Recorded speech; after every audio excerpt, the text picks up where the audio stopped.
समझाऊं। इब्राहिम अलैहिस्सलाम अपने बेटे से मिलने गए, दरवाजे को दस्तक दी, बहू ने, बेटे की बीवी ने दरवाजा खोला, और जैसे ही दरवाजा खोला तो क्या देखती है, सामने एक बूढ़ा आदमी खड़ा है। अस्सलाम वालेकुम, का वालेकुम अस्सलाम। कहा मुझे इस्माइल से मिलना है। बीवी को नहीं मालूम कि ये मेरे ससुर हैं, लेकिन ससुर को मालूम है कि ये मेरे बेटे इस्माइल का घर है और ये उसकी बीवी है, लेकिन बता नहीं रहे कि मैं तुम्हारा ससुर हूं। कहा कि बेटी मुझे तुम्हारे हस्बैंड से मिलना है, मुझे तुम्हारे शौहर से मिलना है। कहा कि वो तो जंगल में शिकार करने गए हैं, घर में खाने पीने को कुछ नहीं था, इसलिए वो जंगल में चले गए, शिकार करके लाएंगे, शाम को गोश्त आएगा तब हांडी पकेगी। अच्छा, ऐसे हालात है तुम्हारे घर के? का बहुत बुरे हालात हैं, गौर करना जुमले पर। हाँ बहुत बुरे हालात हैं। बेटी तुम्हारे घर की गुजर बसर कैसी चल रही है? तो जवाब दिया बहुत बुरी, भूखमरी की नौबत है। सुबह खाने को मिल जाता है तो शाम को भूखे सोते हैं, और शाम को अगर खा लेते हैं तो सुबह भूखे उठते हैं और शाम तक कुछ नहीं मिलता। बहुत बुरी कंडीशन है मेरे घर की। इब्राहिम अलैहिस्सलाम जाने लगे, कहने लगे बेटी जब तुम्हारे हस्बैंड घर पे आ जाएं, अब सुनो, जब तुम्हारे हस्बैंड घर पे आ जाएं तो उनसे कहना कि एक ओल्ड मैन आया था, एक बूढ़ा आदमी तशरीफ लाया था, उसने तुम्हें सलाम कहा है और कहा है कि अपने घर की चौखट बदल दो, तुम्हारे घर की चौखट ठीक नहीं है। चौखट समझते हैं ना, वो घर का मेन गेट का जो दरवाजा होता है, चौखट जिसमें आदमी अंदर घुसता है घर के दरवाजे से, वो चौखट। अपने हस्बैंड से कहना कि तुम्हारे घर की चौखट अच्छी नहीं है, ठीक नहीं है, इसको बदल दो। ये कहकर इब्राहिम अलैहिस्सलाम चले गए, और उनकी बीवी घर की चौखट देख रही है। ये बुढ़ा सटिया गया क्या? ये बुढ़े को पागल है क्या? कितनी अच्छी चौखट है, मजबूत चौखट है, गर्मियों में हवा आती है, सर्दियों में धूप आती है, और कह रहा है कि तेरी चौखट खराब है। ये बुढ़ा सटिया गया। शाम को जब इस्माइल अलैहिस्सलाम घर पे आए, और नौजवानों सुनो, अपने माँ बाप को खून के आंसू रुलाने वालों, अपनी माँ को रुलाने वालों, अपने बाप को सताने वालों, सुनो। इब्राहिम अलैहिस्सलाम का बेटा इस्माइल जब घर पे आया गोश्त लेकर, बीवी बनाने लगी, और बनाते बनाते कहने लगी इस्माइल आज एक बुढ़ा आदमी आया था। इस्माइल अलैहिस्सलाम ने कहा अच्छा कोई जरूरत रही होगी बेचारे को? कहा नहीं, उसने तुम्हें सलाम कहा है, समझ गए कि सलाम अगर कहा है तो वो मेरा बाप है। अच्छा ऐसी ऐसी शक्ल थी? कि जी। बूढ़ा आदमी आया था? जी। सलाम कहा मुझे? जी। कहा अच्छा और क्या कहा? कहा उसने मुझसे कि अब जब तुम्हारे शौहर घर पे आ जाएं, हस्बैंड घर पे आ जाएं, तो उनसे कहना कि तुम्हारे घर की चौखट ठीक नहीं है, उसको बदल दो। बुढ़ा सटिया गया था। इस्माइल अलैहिस्सलाम ने कहा अच्छा उसने कुछ पूछा था तुमसे? कहां पूछा था कि घर में गुजर बसर कैसी चल रही है, तो मैंने कह दिया कि अच्छी नहीं चल रही। जो सच्चाई थी बता दी, सुबह खा लो तो शाम को नहीं मिलता, शाम को खा लो तो सुबह नहीं मिलता। उन्होंने कहा बस यही तुम्हारा जुमला सुनकर, यही वर्ड सुनकर उन्होंने कहा कि अपने घर की चौखट बदल लो। क्या मतलब? कहा मेरी बीवी, उन्होंने जब ये देखा कि तुमने अल्लाह का शुक्र अदा नहीं किया, जब पूछा कि घर की गुजर बसर कैसी चल रही, तो तुम्हें कहना चाहिए था कि अल्हम्दुलिल्लाह, अल्लाह ने मुझे जिस हाल में रखा है अल्लाह का शुक्र है, बस जिंदा हूँ, और अल्लाह मुझे जिस हाल में भी रखे मैं हमेशा उसके दिए हुए रिस्क पर खुश हूँ। वो जिस हाल में भी मुझे रखता है मैं उसके दिए हुए रिस्क पर मैं राजी हूँ और खुश हूँ। तुम्हें ये जुमले कहना चाहिए था, लेकिन तुमने अल्लाह की नाफरमानी कर दी। तुमने ये कह दिया कि मुझे अच्छी जिंदगी नहीं मिल रही है, मैं बड़ी तंगदस्ती में अपनी जिंदगी गुजार रही हूँ। मेरे बाप ने सोच लिया कि तुम अल्लाह की नाफरमान बंदी हो। आए मेरी बीवी, उन्होंने घर की इस चौखट को बदलने के लिए नहीं कहा है, जो घर की चौखट है, ये दरवाजे के ऊपर जो चौखट है, इसको बदलने के लिए नहीं कहा है, उन्होंने चौखट बदलने के लिए कहा है। इसका मतलब ये है कि उन्होंने अपनी बीवी बदलने की, उन्होंने मेरी बीवी बदलने की बात कही है। उन्होंने इशारा किया है ऐसी अल्लाह की नाफरमान बीवी को अपने घर में तुम मत रखो। क्यों ऐसी औरत को अपने घर में रख रहे हो जो अल्लाह की नाशुक्रगुजार बंदी है? लिहाजा तुम अल्लाह की शुक्रगुजार बंदी से निकाह करो, नाशुक्र औरत को तलाक दे दो। आए मेरी बीवी, मैं अपने बाप का हुक्म मानकर तुम्हें तलाक देता हूं, क्योंकि मैं अपने बाप की नाफरमानी नहीं कर सकता। तुम मेरी ज़ौजियत से बेदखल हो रही हो, मैं तुम्हें छोड़ रहा हूं, मैं तुम्हें तलाक दे रहा हूं। उस जमाने में तलाक का जो प्रोसीजर था, उस हिसाब से उन्होंने तलाक देकर अपनी बीवी को जुदा कर दिया, अपने बाप की बात मानते हुए। आज के जमाने में कोई लड़का अपने बाप की बात मानेगा? अरे बाप की बात तो छोड़ो, शादी के 2-4 महीने के बाद वो ऐसा बीवी का गुलाम होता है कि फिर अपनी अम्मा से कहता है चुप चुप तू नहीं समझेगी। कोई बात हो रही है, कहता है तू नहीं समझ, तू बीच में क्यों बोलती है, तू नहीं समझेगी। उसको कह रहा है कि तू नहीं समझेगी। उस मां से जो बचपन में तेरे रोने से समझ जाती थी कि तू दूध के लिए रो रहा है या तेरे कांधे में या पेट में दर्द है, जो बचपन में तेरी चीख और तेरे रोने की आवाज से पहचान लेती थी कि तुझे भूख लगी है या तेरे जिस्म के किस हिस्से में दर्द है, तो उस डॉक्टर से, अल्लाह की कसम मां से बड़ा कोई डॉक्टर दुनिया में पैदा नहीं हुआ। कितनी भी बड़ी वो MBBS और MS और MD की डिग्री ले ले, मां से बड़ा कोई डॉक्टर नहीं है, क्योंकि मां पहचानती है कि बेटा ये रो रहा है तो के रोने में भूख छिपी है या कहीं दर्द छिपा है। मेरे भाइयों, उस मां से कहते हो तुम, उस मां से कहते हो कि तू नहीं समझेगी, जो बचपन में तेरे रोने की आवाज से समझ जाया करती थी। जब तू बोलना नहीं जानता था तो जानती थी कि तू क्या चाहता है, तू तेरा इरादा क्या है, तेरे पेट में दर्द है या तेरे जिस्म में दर्द है या तेरे सिर में दर्द है, वो उस वक्त तुझे समझती थी। और आज तू इतना बड़ा हो गया है, आज इतना अक्लमंद हो गया है, आज तेरी पोजीशन इतनी ऊंची हो गई है कि तू अपनी मां से इतनी जुर्रत और इतनी हिम्मत कि अपनी मां से कहता है तू नहीं समझेगी। हजरत इब्राहिम अलैहिस्सलाम ने दूसरी शादी कर ली, फिर 1-2 साल के बाद फिर अचानक घर में आए इब्राहिम। इस्माइल फिर शिकार खेलने के लिए गए थे, दरवाजे को दस्तक दी, वो दूसरी बीवी निकली, दरवाजा खोला, कहिए चाचा कैसे आना हुआ?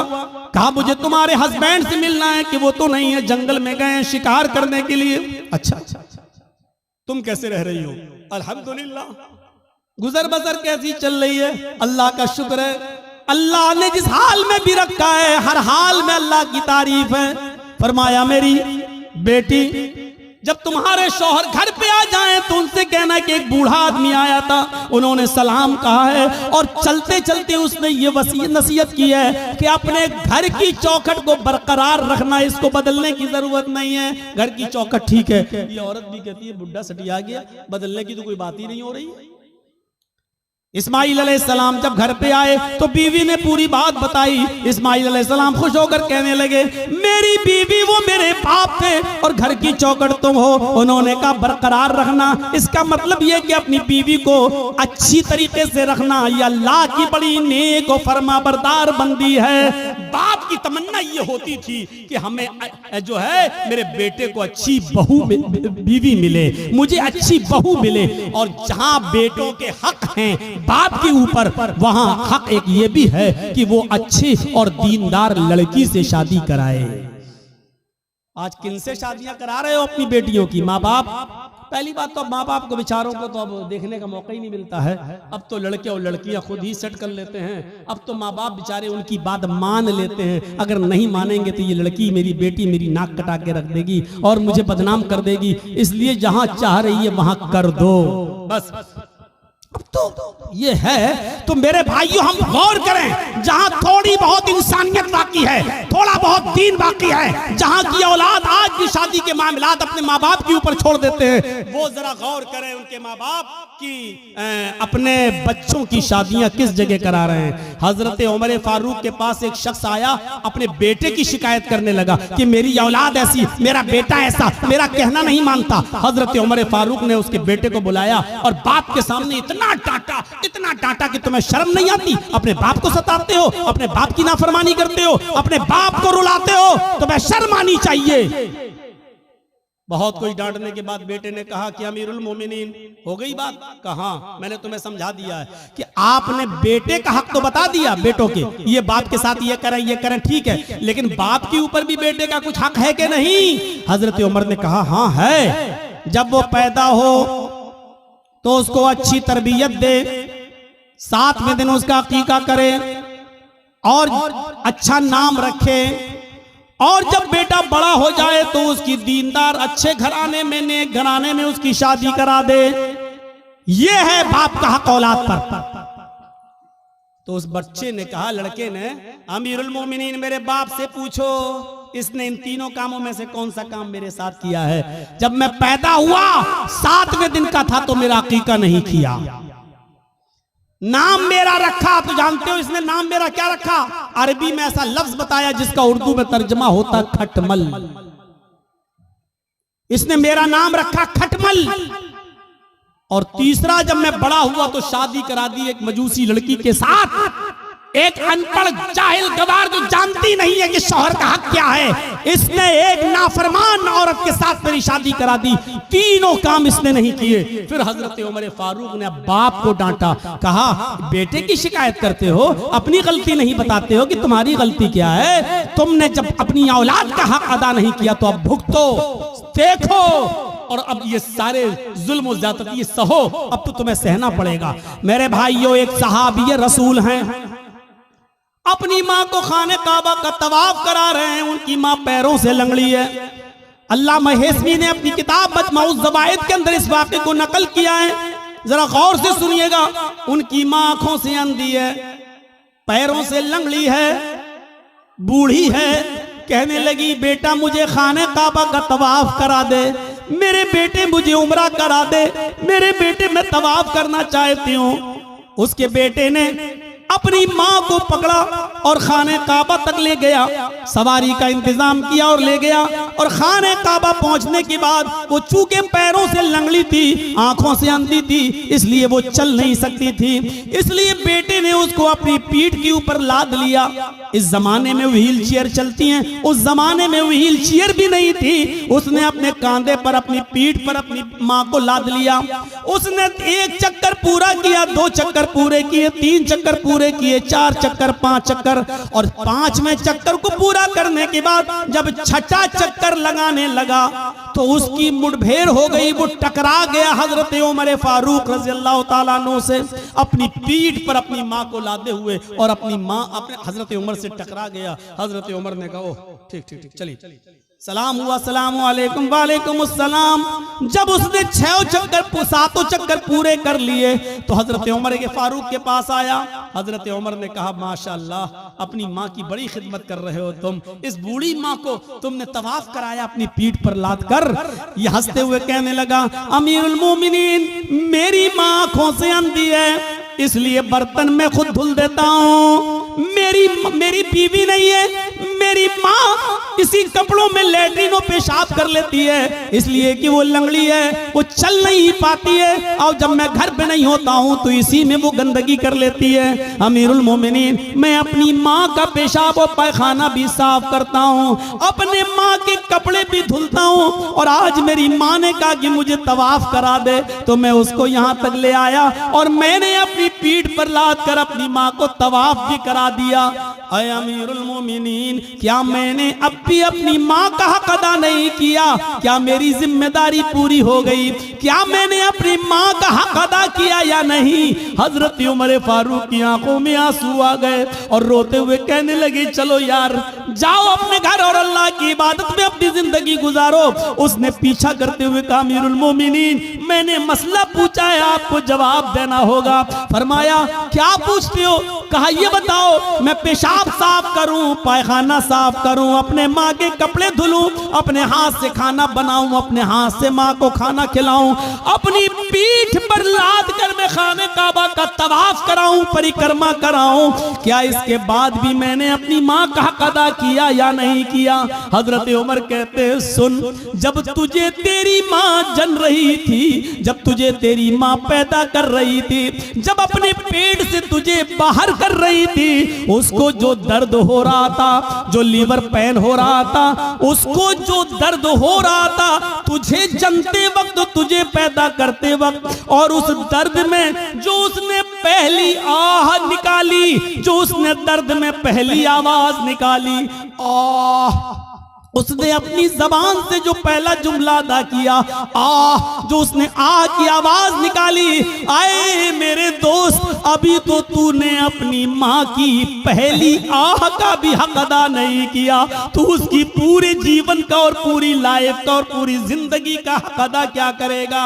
अभी तो तूने उसकी पहली चीख का भी हक अदा नहीं किया, उसकी जिंदगी के हक के बारे में पूछता है, क्या हो गया? अभी तो एक आह का भी हक अदा नहीं हुआ। ये है माँ का मकाम, ये है माँ का मर्तबा, ये है माँ का दर्जा। अगर आप नमाज पढ़ते हैं लेकिन आपकी माँ आपसे खुश नहीं है तो बेकार है आपकी नमाज। आप रोजा रखते हैं, आपकी माँ आपसे नाराज है तो बेकार है आपके रोजे। आप कितनी भी इबादतें कर लें, कितनी भी अल्लाह की पूजा पाठ कर लें, कितनी भी कुरान की तिलावत कर लें, लेकिन आपके माँ और बाप आपसे नाराज है तो आपकी इबादतें आपके मुंह पे मारी जाए। इबादत बिशर्त के साथ होती है। डॉक्टर दवा देता तो परहेज भी बताता है। अल्लाह ने कहा है नमाज पढ़ो तो ये भी कहा है कि इसके साथ साथ ये भी करो। मेरे भाइयों, रमजान का महीना आ रहा है, रोजा रखने से पहले सोच लेना कि तुम्हारे माँ बाप तो तुमसे नाराज नहीं है। नमाजें पढ़ते हो तो सोच लेना, सर्दियों में दिसंबर और जनवरी की सख्त सर्दी में उठकर ठंडे पानी से वुजू बनाकर तहज्जुद पढ़ते हो और माँ बाप नाराज है तो सोच लेना कि तुम्हारी ये रात की इबादत अल्लाह कबूल करेगा या नहीं करेगा। इन चीजों पर जरा गौर करना। दो चीजें हो गई, तीसरी चीज पर आई है। हर एक चीज ऐसी है कि जिस पर 2-2 घंटे बोला जा सकता है, लेकिन मैं मुख्तसर करते हुए आगे चल रहा हूं। तीसरी चीज पर गौर कीजिए। वला ततरुकन्न सलातन मक्तूबतन मुतअम्मिदन फ़इन्न मन तरक सलातन मक्तूबतन मुतअम्मिदन फ़क़द बरिअत मिन्हु ज़िम्मतुल्लाह। कभी भी किसी भी हाल में फर्ज नमाज मत छोड़ना, किसी भी हालत में फर्ज नमाज मत छोड़ना। अगर फर्ज नमाज छोड़ दी तो अल्लाह की जिम्मेदारी हट जाएगी, अल्लाह की जिम्मेदारी से निकल जाओगे, अल्लाह की कोई गारंटी नहीं तुम्हारी जिंदगी की। ओफो, क्या जबरदस्त पॉइंट। किसी भी हाल में फर्ज नमाज मत छोड़ना। बाप बीमार है, मस्जिद में अजान हो रही है, अब अजान होगी, उसके 15 मिनट के बाद जमात होगी। बाप मेरा सीरियस है, जल्दी से फोन करो, एम्बुलेंस बुलाओ, या जब तक गाड़ी निकल रही है तब तक वुजू बनाओ और अपने घर में फर्ज पढ़ लो 4 रकात ज़ोहर और जल्दी से अपने बाप को लेकर पहुंचो हॉस्पिटल के अंदर। यहाँ सुन्नतें छोड़ दो। क्यों? क्योंकि इस वक्त बाप की हालत दूसरी है, लेकिन फर्ज नमाज तुम्हें इधर भी नहीं छोड़ना है। लिहाजा जल्दी से वुजू बनाओ। अब मस्जिद में मत जाओ, मस्जिद में जाओगे 15 मिनट इंतजार करोगे, फिर इमाम साहब पता नहीं कितनी लंबी नमाज पढ़ाएं।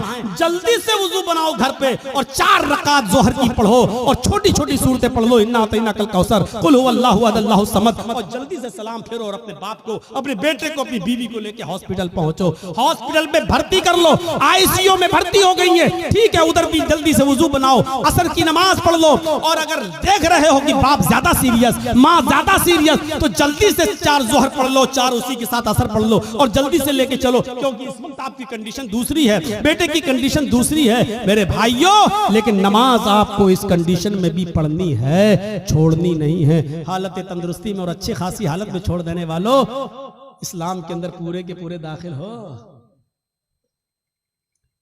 कहते हो मौलाना साहब रोजी नहीं आ रही, रोजी आएगी कैसे? रोजी की दुआ तो अल्लाह ने नमाज में बताई है। जब एक सजदा करके उठते हो और दूसरे सजदे में जाते हो तो सजदे, दोनों सजदों के दरमियान बैठकर जो दुआ पढ़ते हो मेरे भाइयों, सबसे अफजल और सबसे अच्छी दुआ तो मुस्लिम शरीफ की हदीस की ये है, रब्बि ग़ुफ़िरली, रब्बि ग़ुफ़िरली, अल्लाह मेरी मग़फ़िरत फरमा, अल्लाह मेरी मग़फ़िरत फरमा। लेकिन मेरे भाइयों, अबू दाऊद और सुनन नसई की दीगर दूसरी रिवायतों में ये दुआ भी आई है कि बैन सजदतैन, सजदों के दरमियान जो दुआ पढ़ी जाती है वो है अल्लाहुम्मा ग़फ़िरली वरहमनी वहदिनी वआफ़िनी वरज़ुक़नी। देखिए सजदे में जो दुआ पढ़ी जा रही है उसमें आप रिज़्क़ भी मांग रहे हैं। अल्लाहुम्मा ग़फ़िरली वरहमनी वहदनी वआफ़िनी वरज़ुक़नी, अल्लाह मुझे रिज़्क़ हलाल दे। आपने ज़ोहर की 10 रकातें पढ़ी, 10 बार आपने कहा वरज़ुक़नी। आपने फजर की 4 रकातें पढ़ी, 2 सुन्नत 2 फर्ज, आपने 4 मरतबा कहा वरज़ुक़नी, अल्लाह मुझे रिज़्क़ हलाल दे। आपने असर की, अगर मस्जिद में पहले पहुंच गए तो 4 सुन्नत और 4 असर फर्ज पढ़ ली तो 8 रकातें पढ़ी, 8 मरतबा आपने कहा वरजुकनी। मगरिब में 5 मरतबा आपने कहा वरजुकनी।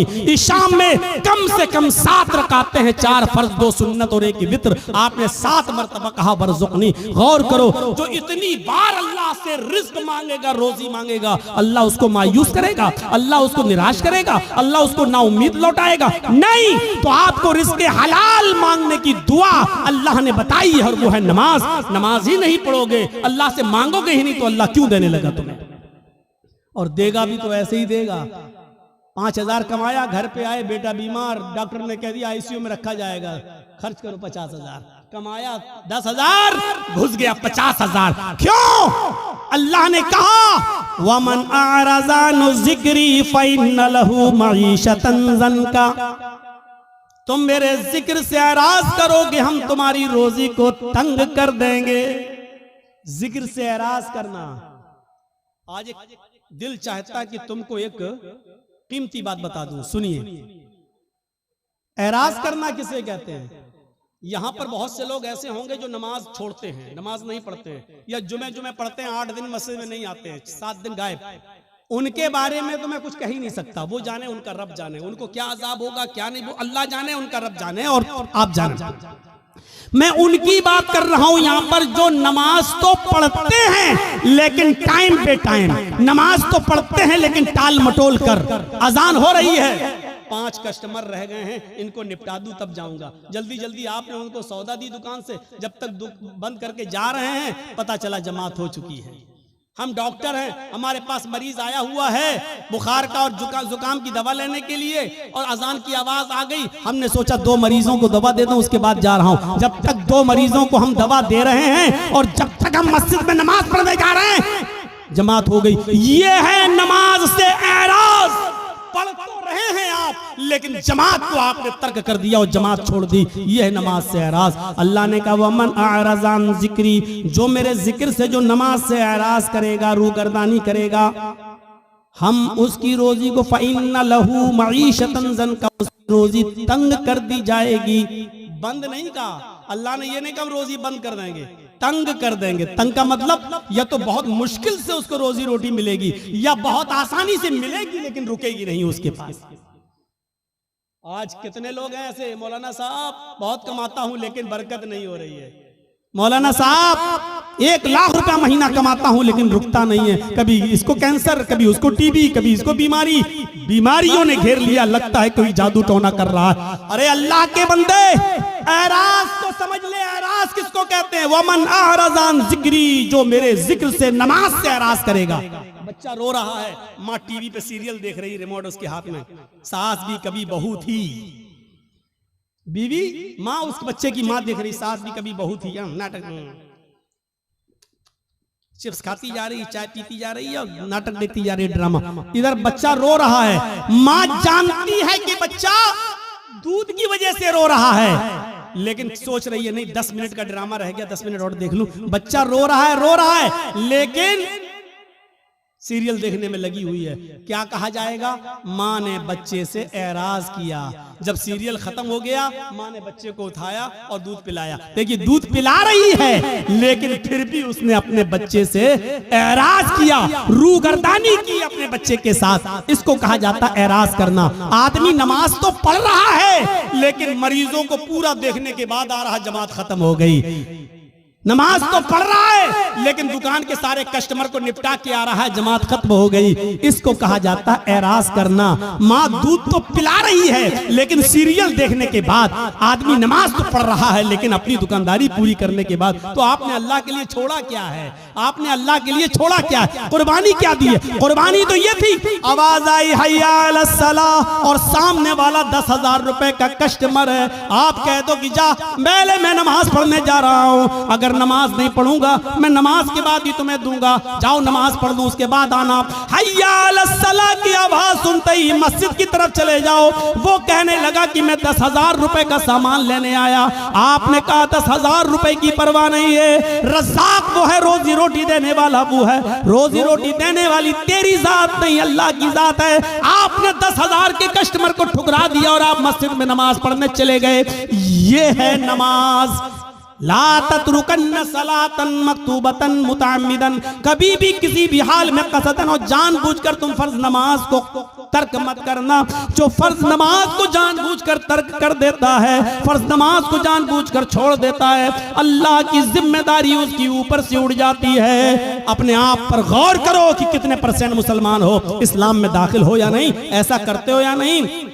अब तो बड़ा मुश्किल हो जाएगा। अक्सर लोग हमारे भाई यहाँ बैटरी वाला रिक्शा चलाते हैं बेचारे, अब पैसेंजर को लेके जा रहे हैं रिक्शे पे, अजान की आवाज आई हय्या अलस सलाह, उसको वहीं रिक्शा रोकना पड़ेगा, फौरन मस्जिद में भागना पड़ेगा। मौलाना साहब क्या करें? हाँ सुन लो, उलमा की मौजूदगी में फतवा आपके सामने दे रहा हूं, और ये फतवा मेरा नहीं, अब्दुल्ला इब्ने बास का फतवा है, शेख सालेह अल उसैमीन का फतवा है। और फतवा यह है कि हर वो नौकरी, हर वो बिजनेस, हर वो कारोबार हराम है इस्लाम के अंदर जिस कारोबार की वजह से और जिस बिजनेस की वजह से आपकी नमाज छूट रही हो। इस्लाम में उस कारोबार को हुर्मत हराम करार दिया गया है। ऐसे कारोबार को इस्लाम ने हराम करार दिया है जिस कारोबार की वजह से आपकी नमाज तर्क हो रही है। नमाज ही नहीं तो फिर मुसलमान किस बात का, नमाज ही नहीं तो फिर इस्लाम का मानने वाला किस बात का। तो मेरे प्यारे साथियों, हम बहुत बेबाक हैं अपने अंदाज में। मैंने कह दिया, हर वो बिजनेस, हर वो कारोबार, हर वो नौकरी, चाहे वो बैंक की नौकरी हो, चाहे वो सरकारी जॉब हो या प्राइवेट जॉब हो। मौलाना साहब मेरा मालिक बहुत बदमाश है, हमें नमाज पढ़ने की इजाजत नहीं देता है। छोड़ दो, रज़्ज़ाक़ अल्लाह ताला है, वो प्राइवेट कंपनी का मालिक रोजी देने वाला नहीं है। अल्लाह एक दरवाजा बंद करता है तो 100 दरवाजे खोलता है। मेरे भाइयों, इस अकीदे के साथ नमाज पढ़िए और इस तौहीद के साथ नमाज पढ़िए। और चौथी चीज और बताऊंगा मेरे भाइयों, 10 चीजों पे हम नहीं चल पाएंगे। चौथी और आखिरी चीज मैं इसलिए बताऊंगा क्योंकि आज हमारी नौजवान नस्ल इसकी तरफ भाग रही है, इसलिए ये भी सुन लो। वला तशरबन खमरन फइन्नहु रअसु कुल्लि फाहिशतिन, और आए मास, कभी किसी भी कंडीशन में शराब मत पीना, इसलिए कि शराब हर बुराई की जड़ है।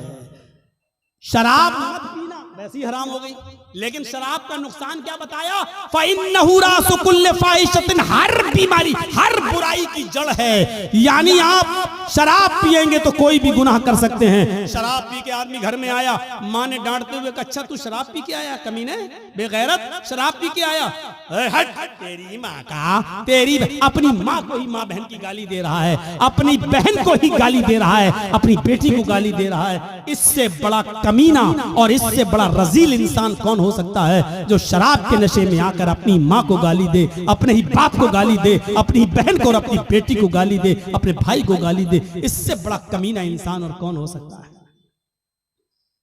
मैंने खुद दिल्ली के अंदर देखा है, नाली में पड़ा, बीच सड़क पे पड़ा, पुलिस वाले लाठी मार के हटा रहे, अरे यहाँ मंत्री की गाड़ी जाने वाली, कमीना, हट हट हट। तो हंसते हुए कहता, कौन मंत्री, ओधी मोदी सब मेरे बाप के नौकर हैं। शराब पे नशे में पुलिस वाले कहे, कमीने ये तो हमारी ड्यूटी नौकरी हटवाएगा, हट हट हट। उसको डंडे मार रहे, कौन गुजर रहा, का मंत्री आ रहे हैं, हट यहाँ से। कौन मंत्री, मोदी मोदी सब मेरे बाप के नौकर।